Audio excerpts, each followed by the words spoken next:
So Chris Lochra is a flood warning engineer at the City of Fort Collins Stormwater Utility. He has educational and work background in geology, hydrology, and watershed planning. His postgraduate vocations began in environmental remediation prior to his current position, including directing emergency response efforts during flood events. Chris, welcome in, and I'll hand things over to you. Thank you, Jeremy. Yeah, representing the city Fort Collins Stormwater Utility, a defined utility within our larger utility group, which is water, wastewater, stormwater, electric, and then broadband now. Fort Collins is a city of 150,000 or so residents with another 35,000 enrollment at Colorado State University here. We're located in the northern part of Colorado along the Front Range. You can see the Continental Divide, higher Rockies in the distance. Flanking and looking, you're looking west, north and south is Horsetooth Reservoir, lies between along the western boundary of the city, and right at the base of the foothills there. Next slide. I want to draw your attention in this graphic to the sub-basins we've defined for regulatory purposes. These are the individual basins that we regulate to. This is the 100-year floodplain you see displayed. Particular interest to the green polygon in the middle, which is our Old Town Basin. And that is the earliest development. It has the core of our commerce and visitor and retail businesses in town. And the CSU campus is located along the southern part of that. And then south of that is the Spring Creek Basin, which is heavily residential.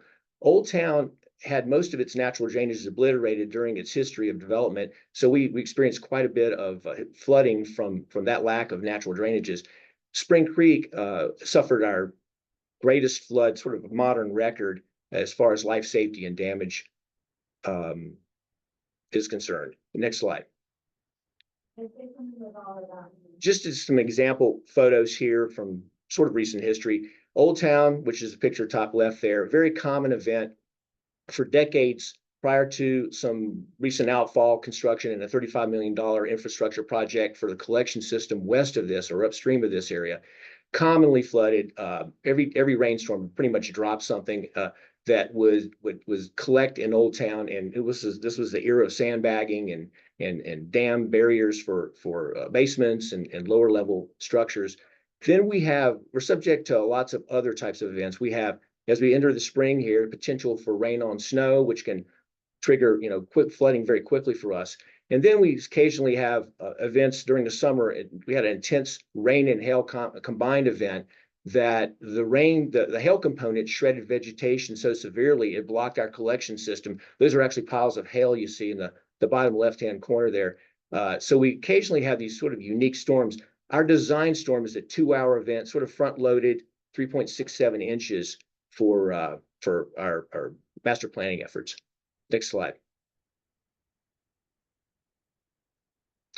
And then our significant flood, modern flood, was the 1997 Spring Creek flood. This was a year's worth of precipitation falling in about 31 hours from a cell that stacked up on the flank of Horsetooth Reservoir right at the top of the Spring Creek watershed. This resulted sadly in 5 deaths, ultimately $200 million of damage. And we had no alert system or warning system at that time. The National Weather Service radar underpredicted that storm, the depths, by about half, though they were very accurate for other cells that developed in this overall vent up and down the Front Range.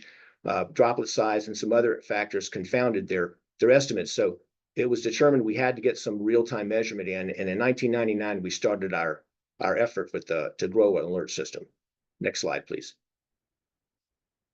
So in 2013, we had a major riverine flood, and this followed 20 fires in 2012, where a good portion of the lower mountain watershed burned.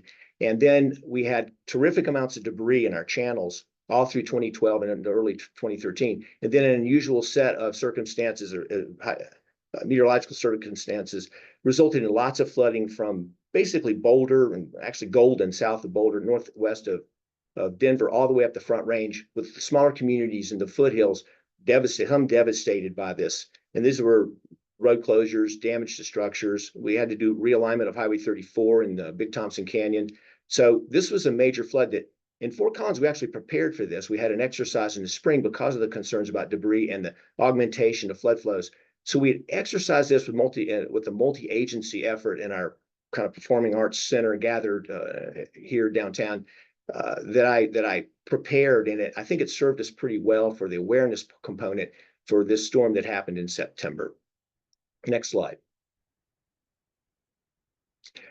Then in 2012, we had very significant fires in our mountain watersheds.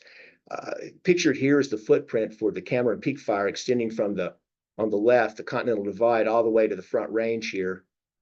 And superimposed on that is the 2012 fires of Hewlett Gulch and High Park that you see in darker shade. So this watershed, about 70% of our mountain watershed now is in fire recovery situation.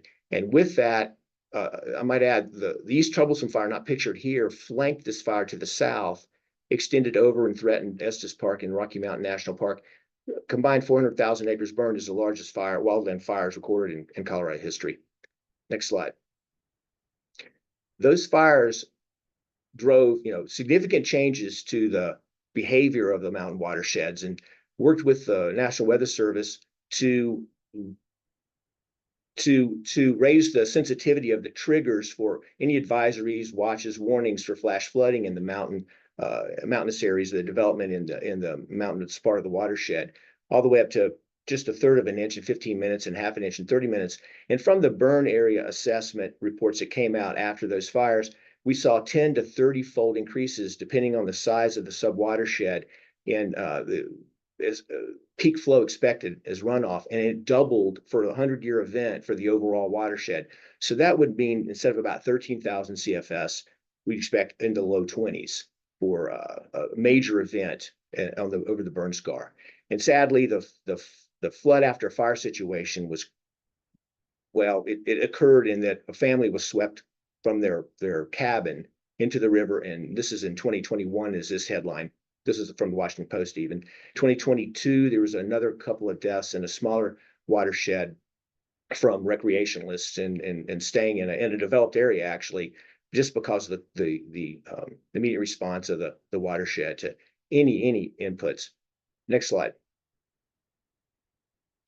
So how do we measure these things? Well, as you'll hear from other speakers and through the series, but certainly today, we have an alert system that was started in 1999. And it's typically located, we have rain and stage measurements on all of our drainage features, including detention ponds. We have a number of irrigation ditches we have to monitor that can translate water from one subbasin to the next.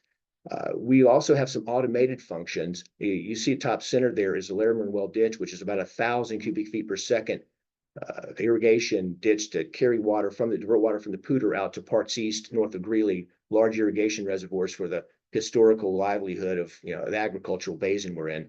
And we can trigger the closure and convert that from irrigation flow to flood flow in an automated fashion with remote trigger points or gauges that we have that send a coded message to change the operation here at this. And we also had extended the early warning part of the early warning system approach or philosophy I put in some gauges into the mountain watershed that the county now, after the fires, has extended much farther up all the way to Cameron Pass. But that meant putting in some repeaters because we still have essentially basically a radio telemetry for most of our system, a couple of major repeaters, and then about probably over 100 gauges now between the county and the city. Next slide. So how do we prepare for our storms? Talking mostly today about our process. We rely heavily on the National Weather Service. We have an intimate relationship with them. This is a picture of a little tour we did to the Boulder Forecast Office. They also, we can call them obviously during events. They receive our alert data, so they can truth their radar against the measurements from our alert system. They've scheduled Monday morning briefings after the fires, immediately after the fires. They were weekly through the summer for advance notice to our emergency managers about conditions from the burn scars. Since we have emergency managers from Estes Park and the various counties, including Larimer County and Boulder County and Grand County as well, Jackson to the west even. So this is a very good service they offer us. We also look at the Colorado Division of Water Resources offers the flood threat bulletin. That's some probabilistic modeling we can look at for expected precipitation totals, sub-kilometer kind of resolution. That's very helpful for us. That's published in the morning, beginning May 1st, and then updated in the afternoon, early afternoon, which is important for us because a lot of our storms develop in the afternoon. Next slide.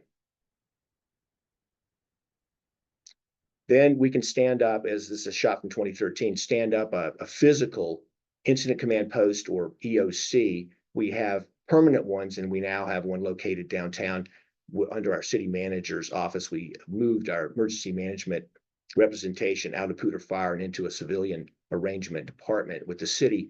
But we'll stand up a physical EOC if given enough time and severity of an event and duration, obviously a big issue. But we work virtually prior to sort of co-locating physically, and I'll talk a little bit about our flow process. Next slide. The software we use is Contrail. That's the data management software we're using, and we have some dashboards set up for displaying severity of alarms for various sensor types. And then we can overlay some weather radar imagery, some reflectivities over that to kind of corroborate storm behavior with totals for stage or rain totals.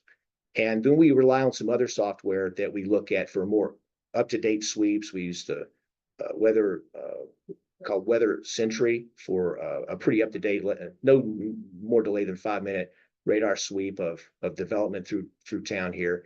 And we use Weather Message to kind of capture those National Weather Service bulletins and messages and to distribute those to our emergency responders. Next slide. So this is a flow chart of our sort of ICS structure. This is the way we respond. The Stormwater Incident Command is actually the on-call person. I would take a week myself, or essentially I'm always there for anyone, but we have a staff of 12, 24/7 through our flood season, which is April through September. And that person is the point person for receiving any kind of messaging from the system. And then they will work directly with waterfield operations crews here in utilities and deploy them as needed based on action items from our emergency action plan.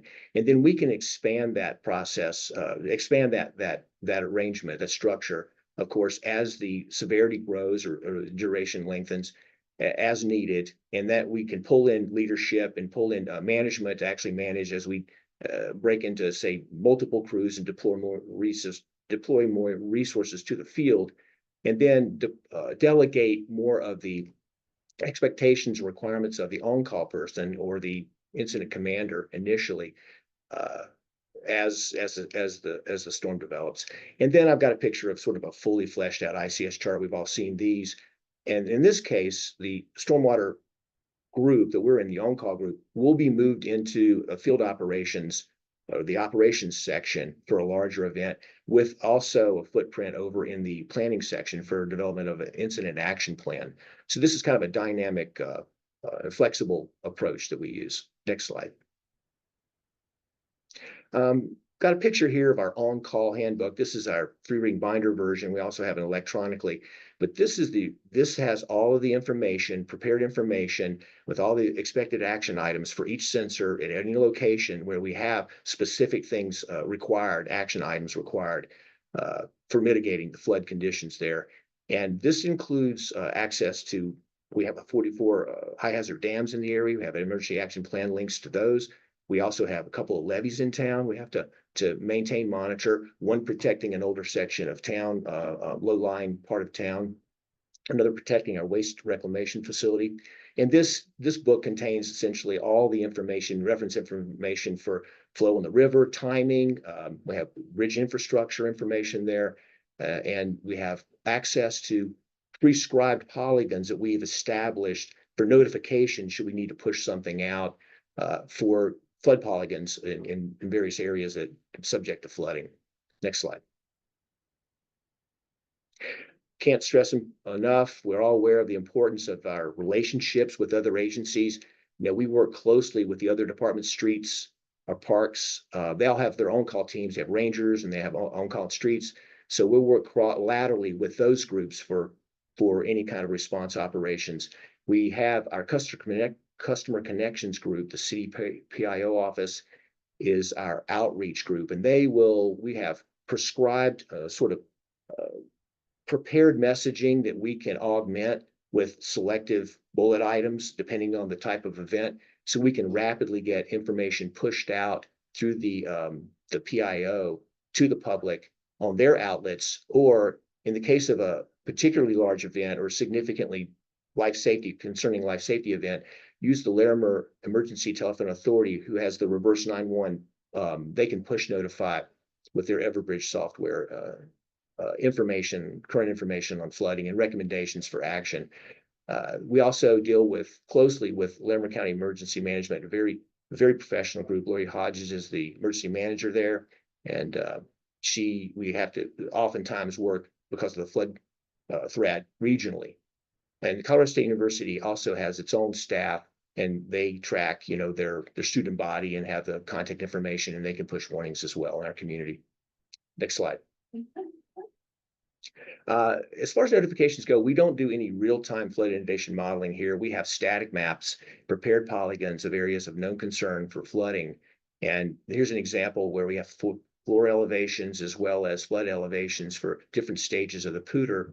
And to the top right there is an example that's our web page. That's the public-facing graphic for our flood warning system.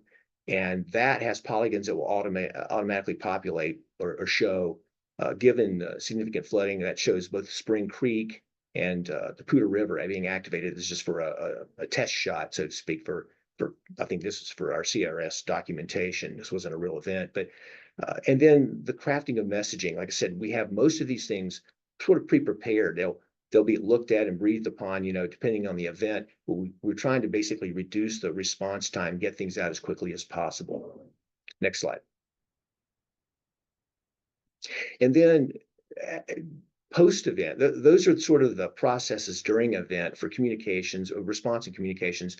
But post-event, we always concern ourselves. I don't see the text here, but the documentation effort post-event, that's getting damage teams out, assessing damage. This is a levee that had a erosional break there in the bottom right. We'll have infrastructure damage. We'll have to investigate areas where we have ongoing projects. I think this might be along one of the water courses, or maybe the edge of the Poudre River. Then we have graphics. Of course, we capture the radar reflectivity, radar imagery, and our rain totals, and any information we used we can compile after the event for after action review, and then summarize that as a freestanding document. Or sometimes if it's just small events, I'll summarize them in an annual report that I'll publish for the water year, and include in that how our system performed, and poor documentation on the data itself and some analysis, and then also sort of how our on-call team performed and how our response went for these events. So that's the core of our deliverable to the as far as our process for the city, as far as what we offer in our flood warning and flood management program here. Any questions? Next slide. Questions, I think maybe we'll hold. Actually took the slide out. We'll hold those till after all the talks. Thank you.